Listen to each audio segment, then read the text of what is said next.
So I will quickly run through a quick background of myself in the sense that what brought me, to Singularity and why I'm so passionate about helping humanity using technology.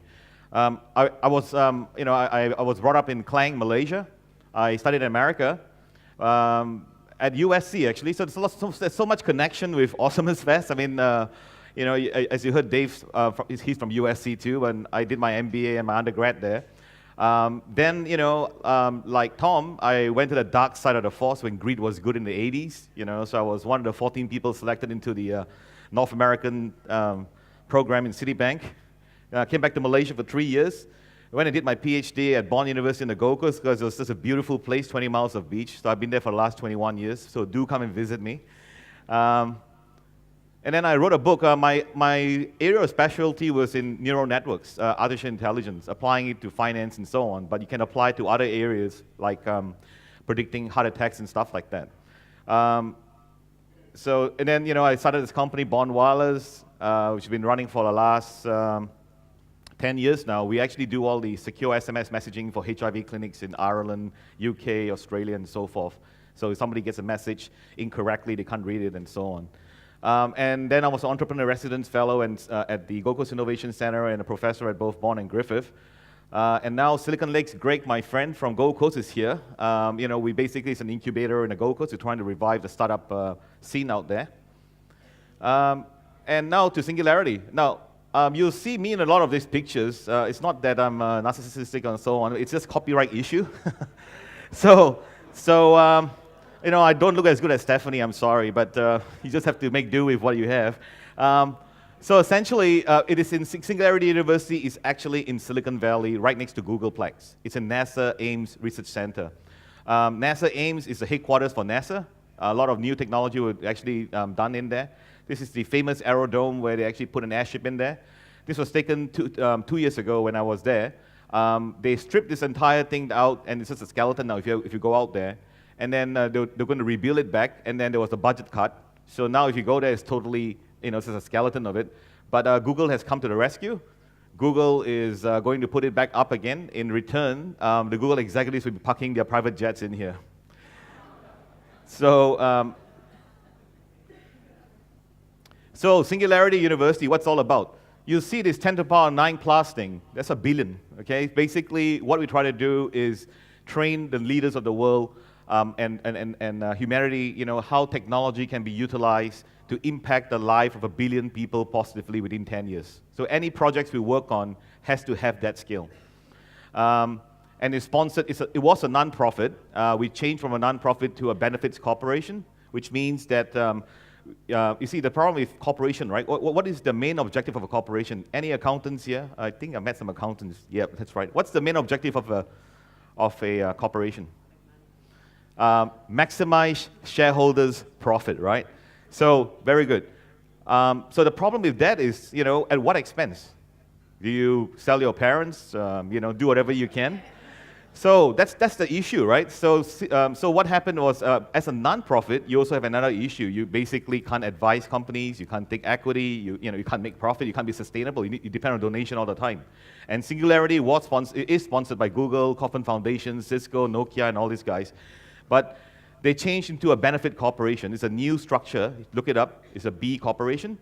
What it allows you to do is you, as the director of the company, do not have to maximize shareholders' profit as the main objective. I believe that the main objective you should do is provide a social benefit. And your second objective is obviously be profitable so you're sustainable. So I think that's the basis of social enterprise, the way I understand it. So Singularity University, as I said, the mission is to inspire, educate, and empower leaders to use exponential technologies. And I'll explain to you what exponential technologies is. It was started by these two people, Ray Kurzweil and Peter Diamandis. Peter Diamandis, obviously, Vision has mentioned him many times. So I will just go through quickly who Ray Kurzweil is and Peter. So Ray wrote a number of books, and one of the books he wrote is called The Singularity is Near. I think some of you actually read the book. I have to admit, I actually have not read the book, but I've seen the movie. Anyway, what Ray said was essentially technology is moving so fast, so rapidly, that by 2045, the computational power we have will be able to simulate every single neuron in your brain, and you can interface with a computer and live in it like in the Matrix, like what Vision was saying, forever, if you wanted to. So that was how the term singularity came about. Not everybody agree with Ray's theory, but this is to give you a bit of idea who Ray is. When he was 17 years old, he was the first person to write a computer-generated music. And he was very passionate about trying to help blind people access books. And he is the guy that invented the CCD scanner on your scanners, and he created the first reading machine for the blind. Stevie Wonder became a good friend of him, a good friend of Ray, because obviously he was very grateful he could now access the library and so forth. And he said, Ray, I have this problem though, like I can't, I love composing music, but I can't play all the instruments. So can you help me? Like he created a keyboard. And the Kutzwell synthesizer was invented. So you've seen all the bands that have Kutzwell on it, that's his. So Ray is now the director of engineering at Google, he wrote a new book called Creating a Mind this year. So with Google's resources, he's trying to create an artificial brain that will do immense stuff. Then he wrote a book called, there's a movie also called The Transcendent Man. And those interested in health, I think many of you are, as I am, you got to read this book called Transcend. Ray takes 168 vitamin pills a day because he believed that if you read Transcend, our body has been programmed to age, as all of you know. Previously in our evolution, following Kylie's line, following the evolution of human species, it was more beneficial for you to age and die off once you have offsprings. So once you pass the age of 20 plus, you start getting old. But in this day and age, where we have abundant food and abundant shelter, we actually don't need to get old. So what we're working on is actually trying to prolong longevity, maybe even the potential of living forever if you don't get knocked down by a bus. So Transcend is a really interesting book. I encourage you to read it. He has a website called rayandterry.com. He's actually selling the vitamins he takes online. You fill up a questionnaire, and it tells you what you need to take. You need to do a blood test and so forth. But yeah. Anyway, so a bit more on exponential technology. As you can see, an exponential curve means that something that doubles like the most famous is Moore's law, right? Computational power doubling every 18 months. And I'll give you a bit more example of what it is. At the moment, we basically have about the computational power to basically simulate an insect brain. And by next year, probably a mouse brain. By 2045, a human brain. By 2050, probably all of human brains. So what are you going to do with all that power? Anyway, just going back to exponential technology, right? If our brain is so in tune in terms of linear thinking, okay? What I mean is like, if I say that I take 1 meter a step, in 30 steps, how far would I be? 30 meters, right? If I take an exponential step, first step, 1 meter, second, 2, and so forth, 4, 8, in 30 exponential steps, how far do you think you would have gone? Anybody? I'll give you a prize. Kangaroo.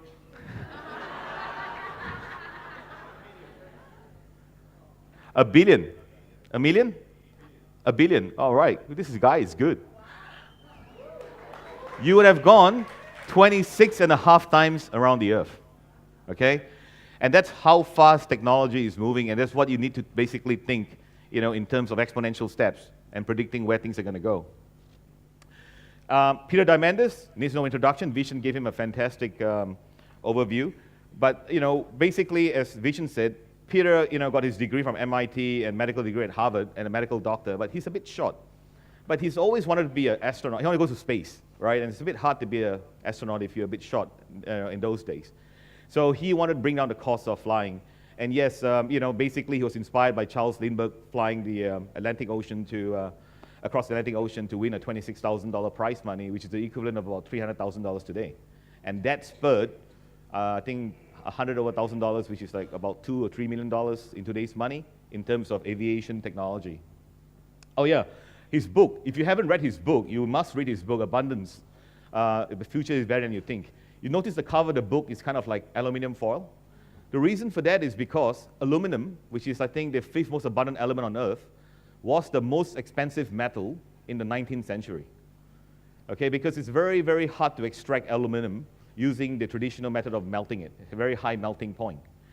The Napoleon III, when he served his guest of honor from the king of Siam, he actually served them with aluminum crockery and cutlery because it was more expensive than gold.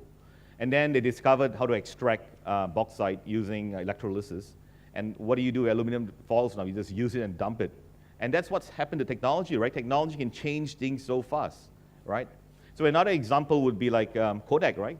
A company that was a multi-billion-dollar company, invented a digital camera, didn't see the exponential growth of the digital camera, and now Instagram is worth more than, well, Kodak is gone.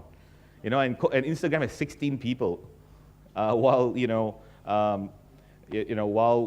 Kodak had what 30,000 or a few 100,000 people in its heydays, and now it's actually gone. So as you know, the X Prize, the story that Vishen told you about how the Space Galactic, there's a replica of it hanging on the Googleplex in the Google, because Google is sponsoring the Google Lunar Prize. The first person who can send a robot to the moon, move 50 meters, take a photo, and send it back, wins $40 million in prize money and $40 million from NASA on contracts. The other interesting prizes are, Vishen mentioned the Tricorder X Prize, and there's the other one, this 100 over 100, the Archon Genomics X Prize, sequencing the genes of 100 people over the age of 100. What's the commonality in it? Because if you know that, all of us could basically live as long and be as healthy. So what Vishen is doing is fantastic in trying to support the X Prize. Now, a bit of Singularity University. If you apply directly to the university, there's two ways of getting in. One is compete in local competitions in your countries, if there's one. The other one is apply directly to it. So 2 years ago, I was lucky enough to get into the program. They select you on 3 criteria: your academic field, your entrepreneurial skill, and your passion to solve grand challenges.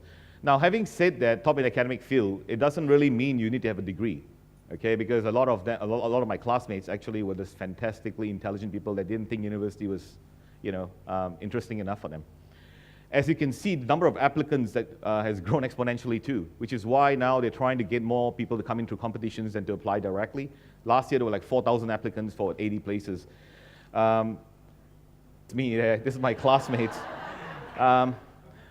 Yeah, I mean, we're such a diverse student body. We had people in Saudi Arabia. There was a sponsor in Israel that sponsored 3 Israeli students and insisted that he wanted to sponsor a Palestinian student. That's amazing. I mean, it's really amazing. So these are the areas that, it's a 10-week program. They teach you all the latest technology in the first 5 to 7 weeks. You visit Google, you visit Facebook, you visit all the Silicon Valley companies. And then the final 3 to 5 weeks, you work on the project with your friends and your team members to impact the world positively within 10 years, 1 billion people. So global health, water, energy, environment, food, education, security, and poverty. And, so it's a 10-week program. This program, Awesomeness Fest is fantastic. And Vishen is, it's amazing thing. I mean, we have so much relaxation time, so much food to eat.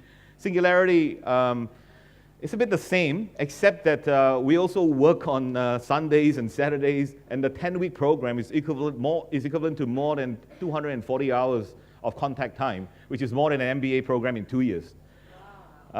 So you work on this, and then the final weeks you work on the projects, and you're so passionate about trying to see your project go up that people just don't sleep at all. It's amazing, and 3 or 4 o'clock in the morning you can walk around and have conversations about solving some global challenges that you never heard of. Not everybody obviously can get into the graduate study program, so they run the executive programs every month. Even that itself is selective, but once you're in the program, it's just like what Dave was talking about, tribal stuff. You actually become part of the community.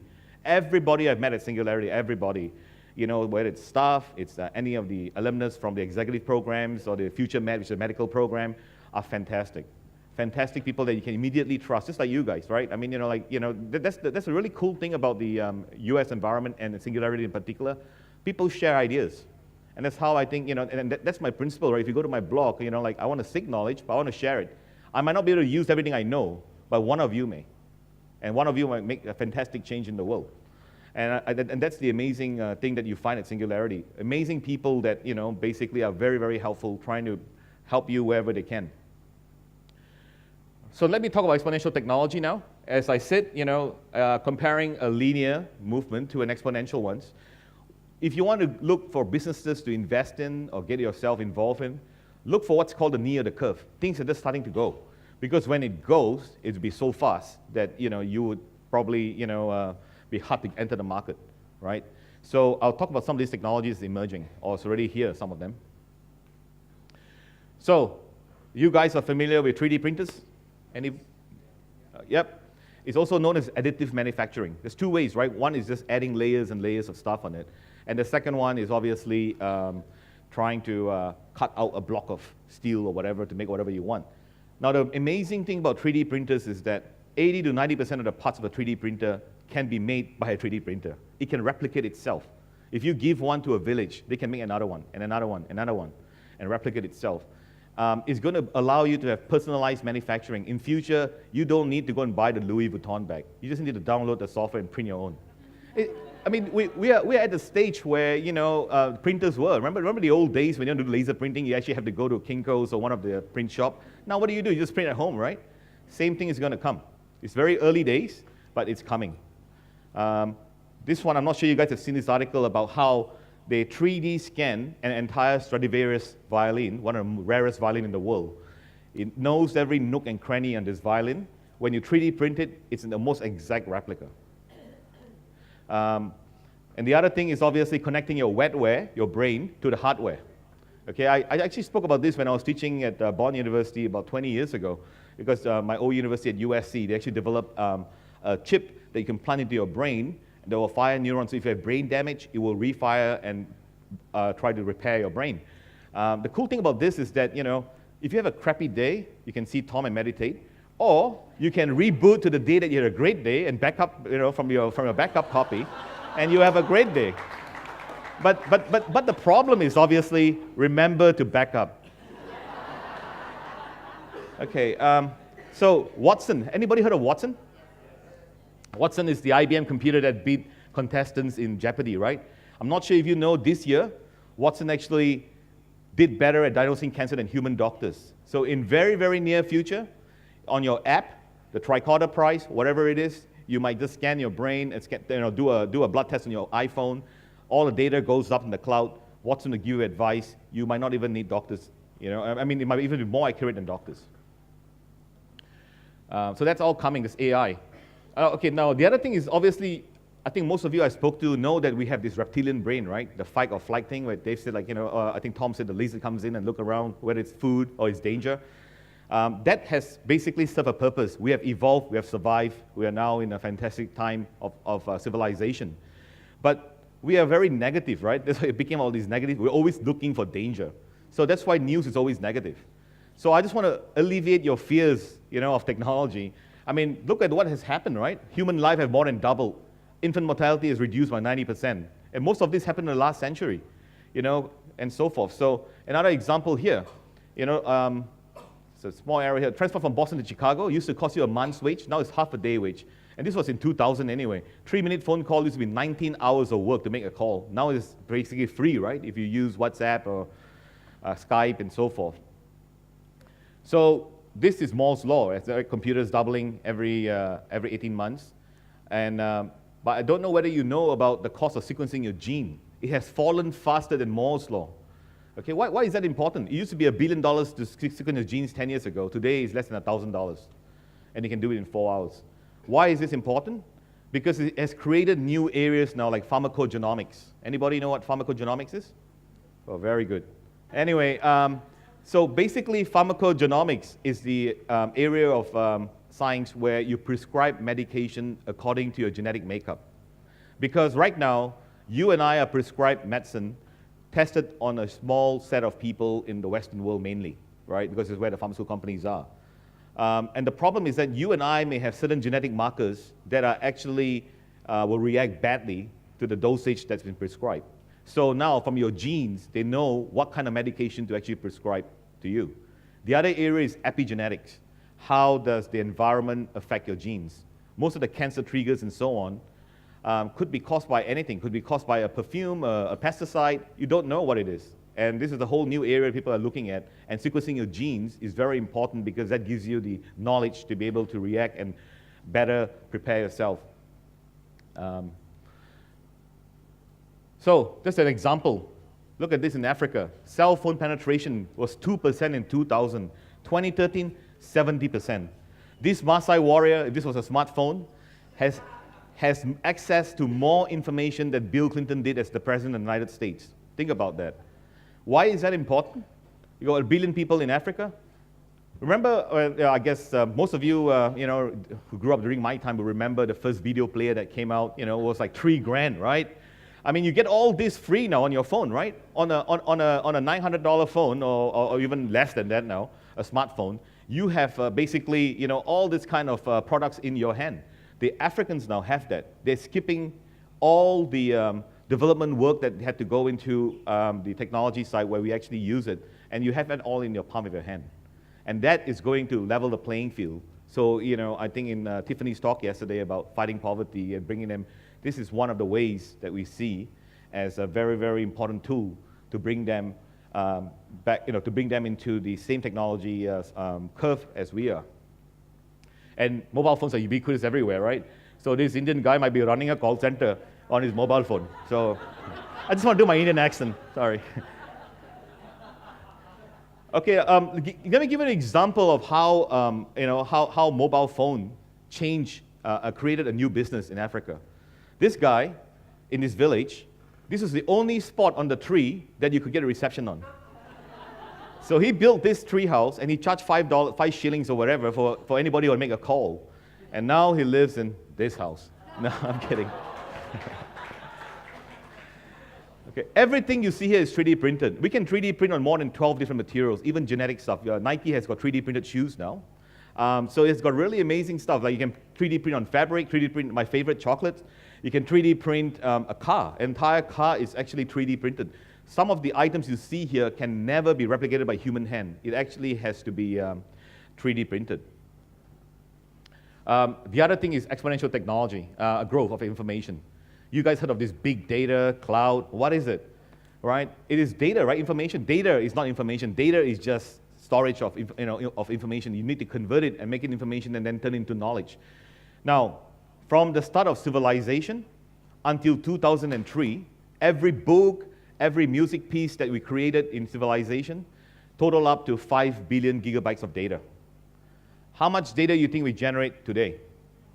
That amount of data, how long do you think it would take to generate this amount of data? Sorry? 10 minutes. Okay. Think about it. Your camera, right? The resolution of your camera has gone from kilopixels to megapixels, and now it's gigapixels, right? Your MRI scans are more accurate now. And more than 100 hours of video content, thanks to Mind Valley, has been added to YouTube, every minute. So what are the technology that's coming? So we have seen computers, mobile phones. We have seen internet, e-commerce, social media. The new area that's coming in a big way is biotech and the Internet of Things, right? You guys have seen the new Philips Lumen lamp, Lumex is it? The lamp they sell in Apple. You put this light bulb, it has internet access to your home machine, and you can control the lighting, the mood lighting in your house. Before you get home, you can actually turn into a really romantic setting or a party light and so on. So everything you own is going to be connected to the internet, right? So you can control them digitally. Even your pacemaker. So biotech, networks, AI, robotics, 3D, and further down the track, nanotechnology. Okay, I'll talk a bit more about nanotechnology in a while. So the speakers at Singularity, just to show you some people that I think are really interesting. Dean Kamen is the guy that invented the Segway machine, but he also is the guy that invented something called the slingshot. It purifies water at a very low cost. And he has managed to get Coca-Cola to put one into every single bottling plant in Africa so that they can get cheap, free water. Because he actually is kind of a biomedical engineer, and he developed a dialysis filter for the kidney. And he said, well, if I can filter water as pure as the kidney, I can filter dirty water for a lot of the poor developing world. Aubrey Gray, if you don't know him, he just donated $15 million of his own money into a project he deeply believed in, prolonging your life and giving you better life.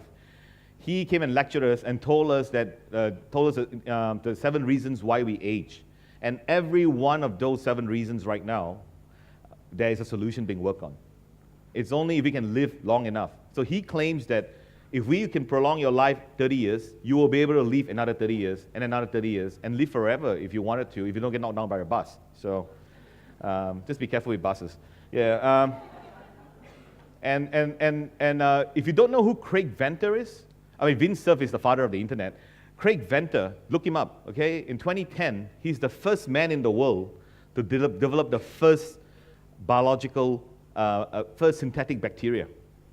The DNA of the bacteria was entirely created in a computer.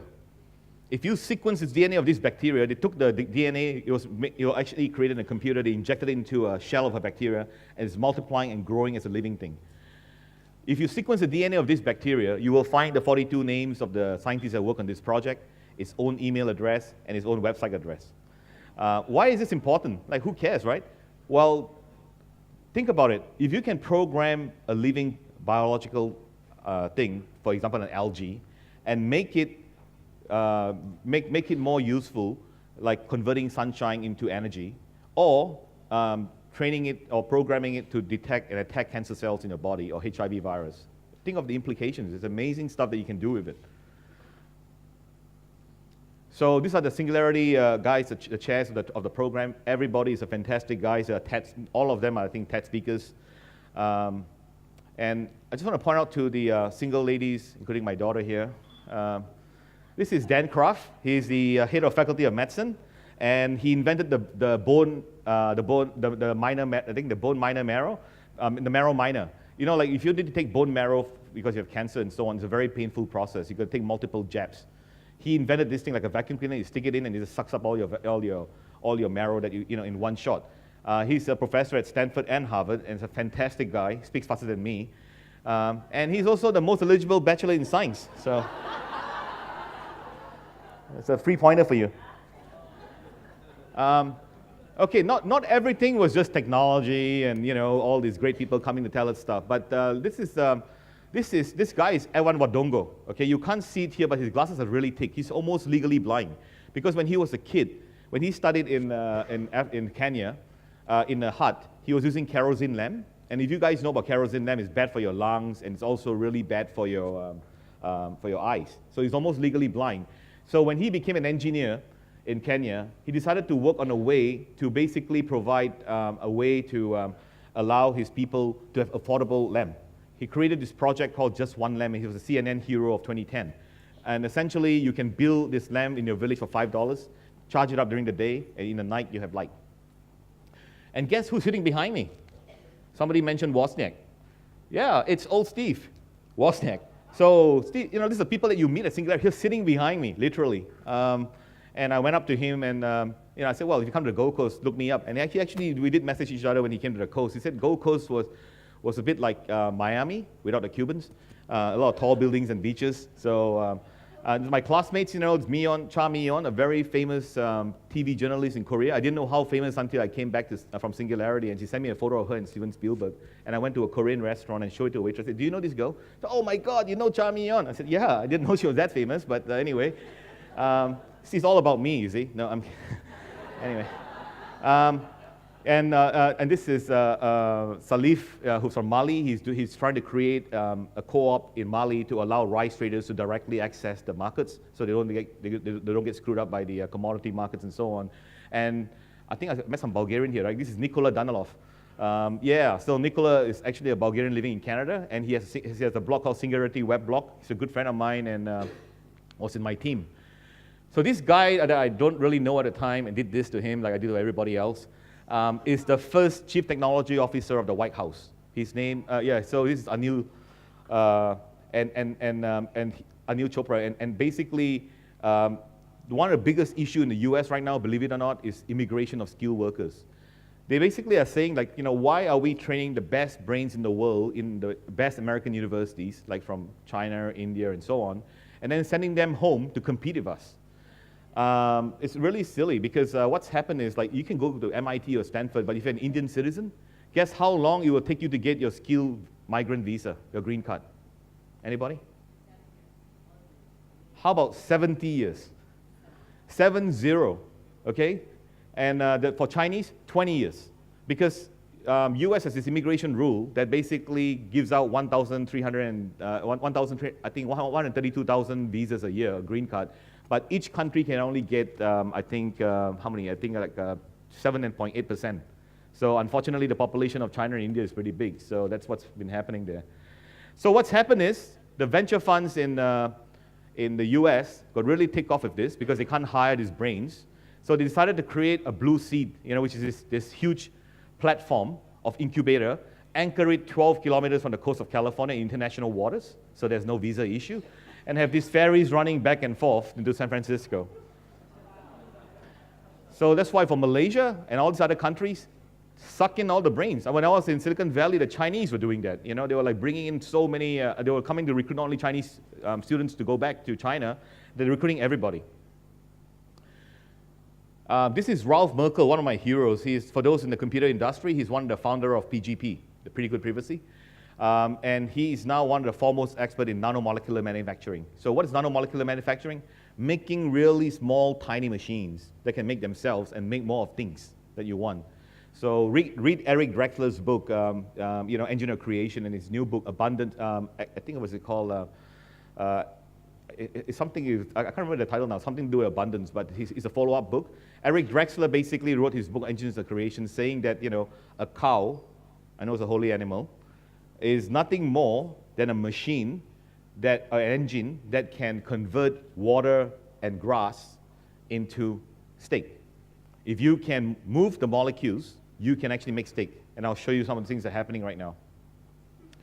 Okay, guess what these are? Death Star. No. No, it looks like Death Star, but it's actually nano-respirocytes. These are leukocytes, your blood cells. These are tiny machines that can carry oxygen more efficiently than your blood cells. So rumor has it, I can't tell you, for sure, that the Navy SEALs already have this. So if you inject it into your bloodstream, you can stay underwater for 4 hours without breathing. The microcytes, this is nano, right? This is 10 to the power minus 9. The bigger ones, they actually have made public. They're actually using it in UK right now. If you have a lung that collapsed during smoke inhalation, they can shoot it into your bloodstream, and you might not be breathing, but you will survive for 30 minutes until they get you to the hospital. So that's what's happening. And this is something coming, not yet here. This is a projection of what they want to do. They want to create this tiny little nanobots that will go into your bloodstream. And when they see a cancer cell, they will zap it before it can attach itself.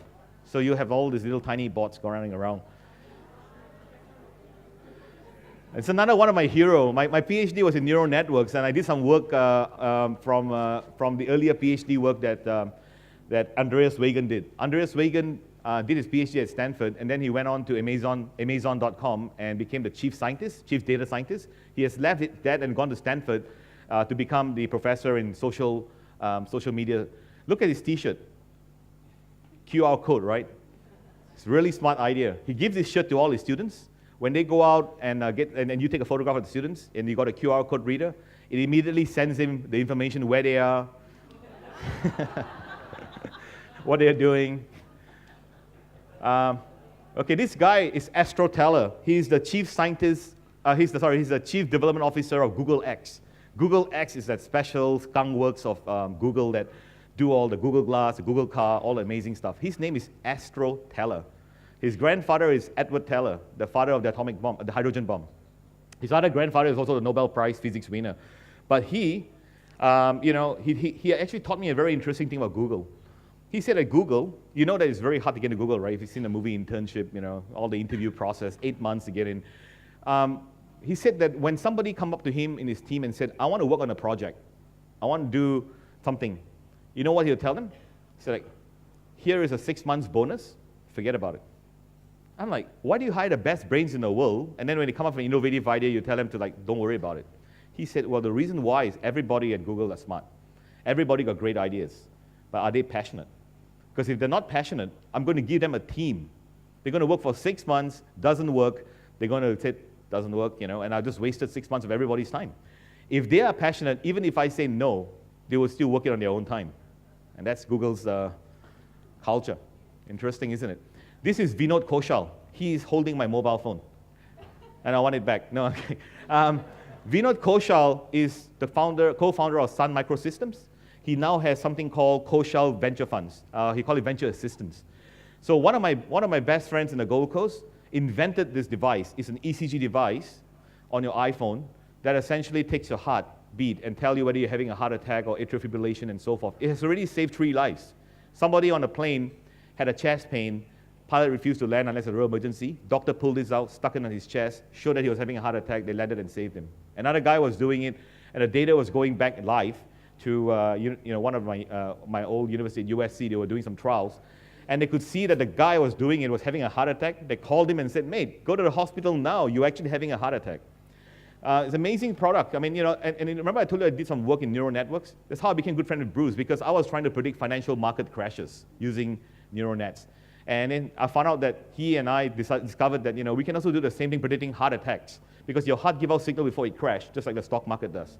So there's a bit of connectivity there. So you put your fingers on this device, and it takes your heartbeat. And the amazing thing on the technology side is, being the Australian that he is, he didn't want to pay for Bluetooth technology and all this stuff. So he invented a way to transmit the information from the case to the phone without radio frequency. Guess how? Ultrasound. It transmits through the microphone. It's 19 kilohertz sound. Only dogs and my banker can hear it. I don't know why. Every time I put it, he can hear a buzz. So anyway, maybe my banker and dogs have some similarity. I don't know. Anyway, okay, a bit of NASA tour. I'm not sure if I've got time to go through it, but I'll just show you quickly. NASA used to be known as NACA, or they don't like to be called NACA, but it's the National Aeronautics Commission on Aerospace. We did a backstage tour, and everything looks a bit old, right? And that's the thing. After Google, we went to NASA, and then the younger guys, I was one of the older guys in the class, and they said, like, Clarence, going to NASA is like going to the museum. Everything is old. The people are old, and you're like, oh, Anyway, this is the wind tunnel testing up to Mach 12, which is 12 times the speed of sound. So this crane will lift the rockets and the planes in here, and then they can test it in real time. An amazing thing for me, a geeky guy, right, to go in, they allow me to walk around in the supercomputer center at NASA and take photographs. This was like, at the time, the 7th fastest computer in the world. These are all the banks of computers in NASA, and these are all the hard drives for backup. But NASA spent all their money on the machines, and then there was a budget cut. They don't have much money for power backup, so when there's a blackout, only 10% of these machines actually run, which is scary because when a space shuttle flies, they have a full simulation of the space shuttle. And I'll show you some simulation of what you do with it. This is a helicopter propeller, that's testing the wind flow and so forth. Sorry, not so clear here, but the other thing that's happening is there are about 19 companies in the world that are looking to go to mine asteroids and the moon. The moon has got helium-3, which is a very rare element on Earth, and also platinum, which is on meteorites and so forth. Good news from NASA is that basically, we're all going to live longer, healthier, maybe forever. What are we going to do? Well, like what Vision said, Elon Musk said we have to be an interplanetary species. So NASA said, going to Mars, not a problem. We can even terraform Mars and make it habitable, right? So I think there's already a project going on. They want to send people to Mars by 2025. So you want to sign up, come see me. Okay, that's the good news. The bad news is if you go to Mars, it's a one-way ticket. You can't come back. Okay? Because your bone structure, the gravity is lower there, so you come back, your body might not be able to take the gravity that we have. But people like myself who feel a bit heavier will feel so much lighter on Mars. And then we get to go and play with a flight simulator. Because Singularity, we've got so many programs you can go to, we can't do all of them. You can go see Tesla, or you can go and become a space shuttle pilot. Now, being a space shuttle pilot is amazing, right? But the problem is, not everybody can go to it. So at Singularity, you have to pass a test. You actually have to do a Microsoft Flight Simulator test. And if you pass that, then you get selected into the program. I'm not sure how good a test is because my friends that got into the program crashed the simulator on a 747, so none of us could actually fly it. This is also a simulator for 360 degrees of traffic control management. And this is the drone, the US Army Drone Research Center at NASA. So this is a small drone. They are refitting this helicopter into a drone, and this drone now is being deployed in Afghanistan where they can take gigapixel pictures, so you can zoom in and see stuff. So this is Google. Went to Google. These are, I think, the most cushy job in Google, right? These are like, what, security guards for Google? Like fighting off nerds? How hard can that be? But I love Google, right? Like the food, like, they have shuck oysters every day, and the food is amazing. They have this policy: you cannot be more than 150 feet from food and drinks, free. So Google have the Google bicycles, and this is the Android, Google Android, so you can actually, basically, every time Google comes up with a new Google Android version, like a gingerbread or chocolate, a Claire and so on, they'll bring out one of these statues. And this is the Google Street Map car, the one that takes photos in your street. And this is in front of Singularity University. This is Rob Neal's, the CEO of Singularity's car. This is his Roadster. This is Jordan Knowles' car. It's an evolution of car, right? And this is the Google Stealth Navigation car. And my favorite car, the Tesla X. 7-seater SUV, 0 to 100 in 4 seconds. If your car breaks down, you don't need to fix it. They will send somebody to change the part. It's all electronic. There's only 2 motors on the front and the back. That's it. The front and the back trunk, and there's nothing in it. There's no engine, there's no oil change, nothing. It'll be out next year. So, and then this is the Google self-navigation car. 3 states in the US already approved it: Nevada, Florida, and California. So essentially, I was driving on the highway actually, and then there's this, nobody's driving this car, and it's trying to cut in, and I didn't let it cut in, and it was actually a Google car, and it did not cut in because it's actually computer automated, right? So it knows how to be safe. When I was there was, the Google car actually had an accident. Wasn't me, I swear. It was an employee that knocked the back of the car. So humans are more dangerous than machines. This is the Autodesk 3D printing gallery. Everything you see is 3D printed, from the motorbikes to this stuff here. Like some of this stuff can only be made by machines. Now, what really inspired me with 3D printing is Scott Summit, right? He designs prosthetic limbs using 3D printers for people who have lost their limbs, because people are very embarrassed about it. But look at this one. The bikie, it matches his bike. The lady matches her dress, and so forth. And some of these prosthetic limbs are more effective than your normal limbs. Facebook, I don't want to talk too much about Facebook because there really wasn't much we could do at Facebook. They wouldn't allow me to take any photos. No free food. So there's a big no-no on. And Facebook actually is the old headquarters. They have moved to Sun's old headquarters now. You don't even see the Facebook name anymore. You always see the like sign. And I asked them why. They said, we don't want our fans to disrupt our work and also protesters. So you notice, like, every time somebody hooks up somebody on Google, on Facebook, it'll light up. But there's a big dark spot here. It's China. It's banned in China. Like, so how big can it be? So energy. So essentially, 1% of the world is covered by solar panels. So if you can actually harness the power of a solar panel, you will actually be very useful. But one of the issues is, how do you store energy? Well, at Rice University, they've developed a 5-layer paint that can paint your house and become a solar battery. It's a battery, a lithium-ion battery. And the cost of a barrel of oil is about $100, right? To ship it to Afghanistan, guess how much it costs? $26,000 a barrel. Why? Because it get blown up, and then they have to parachute it in. So some of these guys at NASA, this company has developed this flatbed truck that actually folds up. You parachute it down, and it will track the sun. So this is actually one of the solutions they're doing out. And just as an interesting point, the budget for air conditioning the U.S. troops is more than the budget for NASA. And NASA has sent devices to the Mars, right? So think about the money that they've been spending on the military side. So we visited a National Ignition Facility. Somebody asked me about energy. So this is the other positive thing. They are working on firing 190 laser beams onto one single hydrogen atom to create cold fusion, like the power of the sun. So you have perpetual energy. So they're working on that. Okay, this is the thing I really want to talk about. This is my classmate Pablo Solomon from Uruguay. We're having a spit party. We are spitting into a test tube, as you can see. It goes to this company called 23andMe. I think you can do it for $90 now. In 6 weeks' time, they email you the results, and you can find out your genes, like your health traits, your ancestry, what kind of diseases. So I'm sharing with you my data, okay? I think it's too much data, actually. So, I have a higher risk of atrial fibrillation and age-related macular degeneration of the eye. So I know that I should go and get more checkups and take preventive measures. Some people are like, I don't want to know. If it happens, it happens. Then it will happen, right? So you should want to know, right? Other things like, my ear wax is dry. So if you need to know. All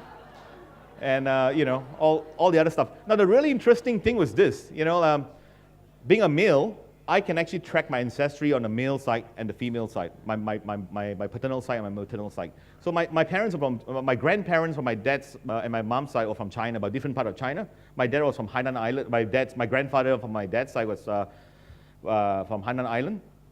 And nothing really interesting here, right? Totally Asian, the gene map. But my mom from Fuzhou, which is the southern part of China, look at this. Tanya, I'm related to you. I'm related to the Mayans and the Incas and so on. I have higher correlation to them than the Asians. So I'm going back to the US to claim some Indian reservation land. I'm going to open a casino, and you guys got to call me Chief Sitting 10, okay? So what's happening in this synthesis biology area? I don't think I have time to get through everything, but I want to get through this part because this kid, right, 26-year-old dropout, managed to create less than a $4,000 lab to allow you to actually do biological experiments at a very low price, like growing your own bacteria and injecting DNA and stuff. And what he did was like use a kettle, use a glue gun and so forth. So what does this mean? Okay, this means programming your genes is similar to computer programming, okay? If you write the same code, it will do exactly the same thing, okay? Except that in computer programming, as you know, there are 0 and 1s, right? Binary. In DNA, it's base 4, ATCG. It's a 4 genetic material in there. If you write the right program code, so a guy at Singularity University has set up a company called Biocompiler. They changed the name now to Biocompiler that allow you to compile programs to write programs for changing your genes. So for example, I want to make my cat glow in the dark. How would I do it? So I go to this company, Complete Genomics, right? Pull one of the cat's hair, send it to them for $2,000 and 3 to 5 days. They will send me a chip or a hard drive with all the data. I download that, so I got my cat DNA. Now I need to make, I need the glow-in-the-dark gene. Well, good news. There's something called open source DNA. You can download the database of a glow-in-the-dark gene, the luciferase gene from a jellyfish. Download it into your machine. Go to this company, DNA 2.0. They have a software called Gene Designer. Download it. Program it, play around with it until you're happy, send it back to them for $2,000 in 5 days. Voila. Yeah, but some of you guys are really fussy and don't like green, so red then, at the moment. So they've already done this. So you can do glow-in-the-dark cats, right? And my classmate, actually I couldn't speak at TEDxKL. I was invited to speak there was a Singularity. So my classmate had the fastest Kickstarter funded project. He created the glow-in-the-dark plant. For $40, you send it the seeds of the first glow-in-the-dark plant. Think about it. Don't need light anymore. You got natural lighting now. So at the end of the day, what does it all mean? That means a virus is going to be nothing more than a software, an app. You want to have, you're a brunette, you want to be a blonde, swallow a pill or inject a DNA onto it, and presto, you're a blonde. So you can actually do some of this stuff very easily now. And how can you do this? This is what is called the BioCurious Lab. It was started by one of the Singularity faculty. It's a non-profit. It's a community project, staffed by volunteers. They raised $30,000 from Kickstarter. And I have not done biology since high school. I went in there, and I injected the DNA of a jellyfish glow-in-the-dark gene into an E. coli bacteria, a safe form of it.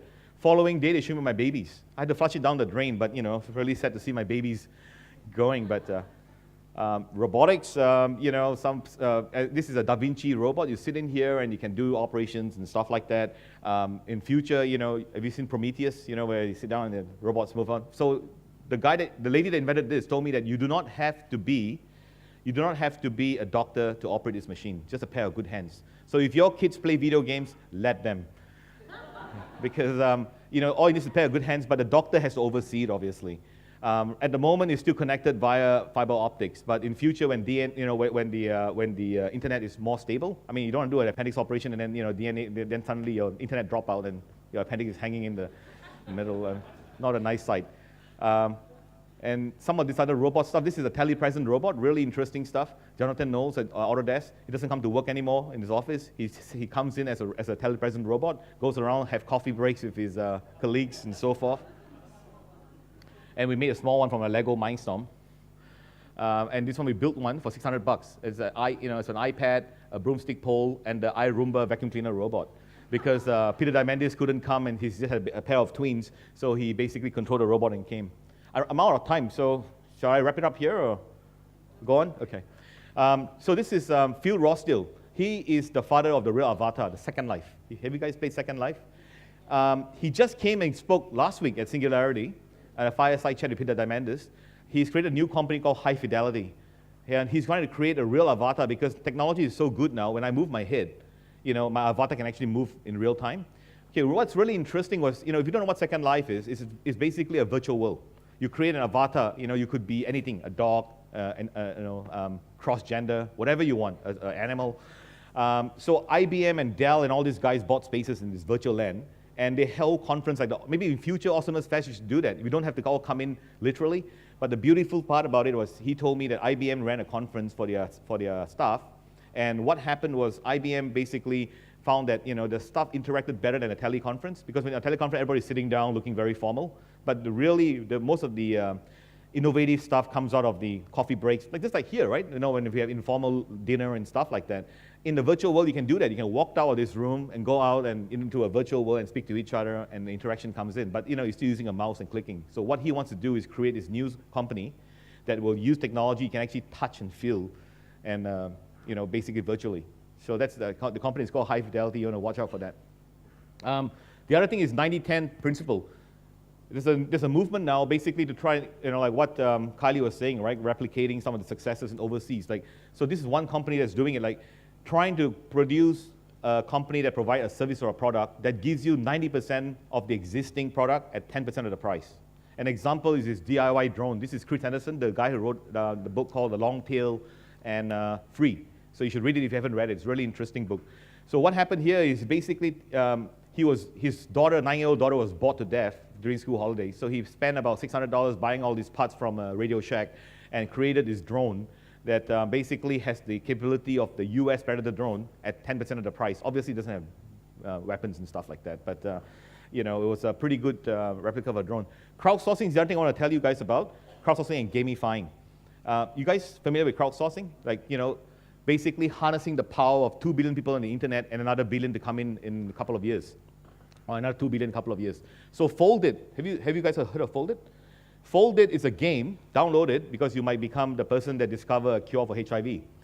University of Washington spent about $12 million in 18 months and could not find a solution of how to fold a protein to fit into this structure so it can kill the HIV virus. So somebody said, well, this is a really, it's a puzzle. Humans are good at doing Rubik cubes and stuff. Maybe they can do it. So they created this game. You learn very basic principle of folding proteins.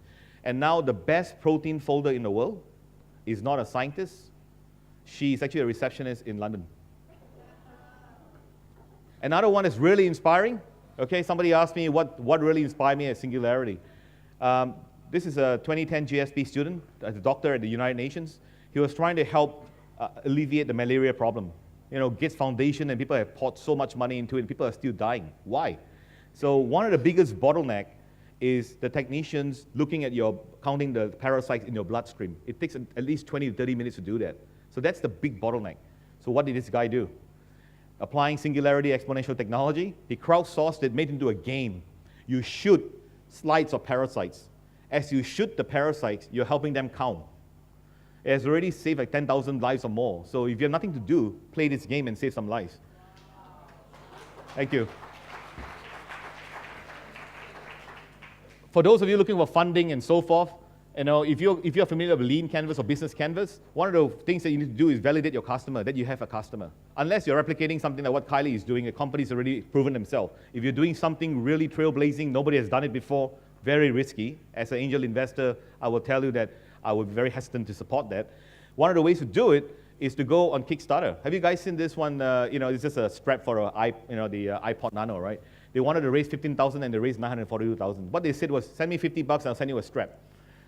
Essentially, they got customers and they got they got sales without giving a single cent of shares. Obviously, there are negative side to it. You got the Pebble watch too, right? The production is the issue. They got they wanted 100,000, they got 10 million. But they got to supply the watches though. It's not, if overnight you got to basically have a real elephant in the room. This is a project that I worked on. Okay, initially I was working on a health project. Long story. Happy to talk to you guys about it. But I was trying to help my friends, and basically I ended up working for an NGO project trying to fight corruption. We're trying to give voice to people who don't have a voice. In corruption, as you know, if I paid a bribe, I got what I wanted. So why should I report it? If you got the money, you won't report it either. But think about the masses of people that do not have a voice, don't have the money to pay a bribe. You can't pay a bribe, you can't get a license, you can't get a new job, you're stuck. So I wanted to give a voice to people who don't have a voice. And we created this project called Corruption Tracker. This is built on a platform from Kenya, actually.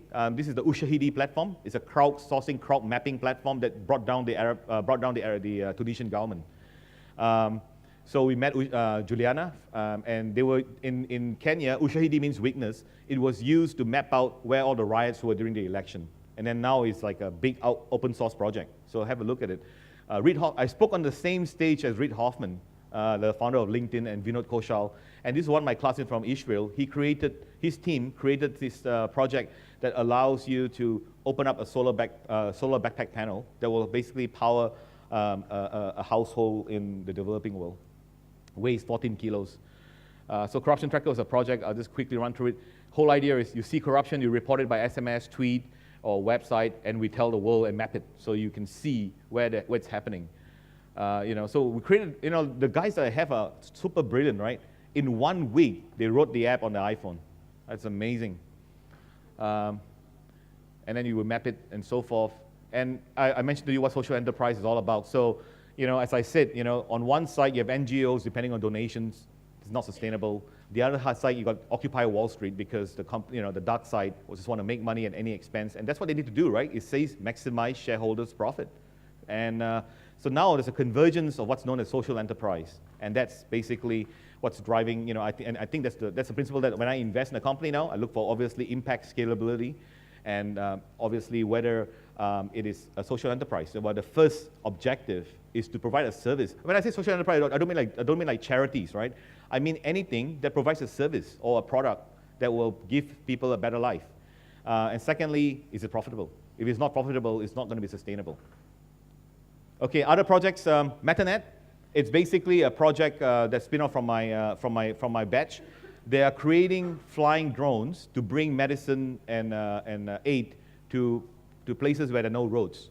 The whole idea is that at the moment you can only carry about 30 pounds and 2 miles. You'll do that, you'll land, you'll pass it on to the next one, and it's like a big net that connects to another one and so forth. So it's like a Pony Express, if you like. So that will basically help the... This really inspired me. I mentioned this to a lot of people. Why I'm doing what I do at Singularity, spreading the word to you guys, was I was very inspired by an Indonesian girl that won a competition organized last year here, Indonesia, by my friends. And she went over to Singularity. She worked with 2 Israeli guys. In 3 weeks, they developed this, Medic Sensation. It is a product that allows women to check their own breast for lumps. And a doctor then get the data and can monitor if the lump is growing. I mean, you might not think, well, what's the big deal? We can go to a breast screening clinic. Well, think about the developing world. There's no roads. There's no power. This is an SD card that can actually upload it and so forth. She is now setting up the company in Chile. For those interested, Startup Chile. Fantastic project that one of the Singularity guys advised the government to do. See, what happened is Startup Chile. Chile is a bit like Australia. They have big mines and so forth, the biggest copper mine in the world, and one of the least corrupted country in the Latin American place. They wanted to go into technology and diversify their technology. So they thought of building a park, a multimedia super corridor like in Malaysia or a technology park in Singapore and so on. And the Singularity guys told them, like, look, buildings do not create innovation. It's people like yourself, right? So you want the most brilliant people to come together. When you guys come together, magic happens, right? How do you get them together? So now they decided they won't do that. So that what they're doing is anybody with a great idea, you apply to Startup Chile, they will give you $40,000 seed money. The only proviso is you got to move to Chile for 6 months. That's it. Then you can leave. But when you bring great people together, great things happen. Just like Mang Valley, right? That's why you have this cross-pollination of minds. Oh, the other reason why I was so inspired by this, think about it. This Indonesian girl would never had the opportunity to work with this Israeli guys. There's diplomatically no relationship. But at Singularity, they did. Okay, I'm wrapping up already. So I just want to show these 2 slides because these are the projects from today, actually. They launched it today. So I couldn't show you guys before I had to update my slide.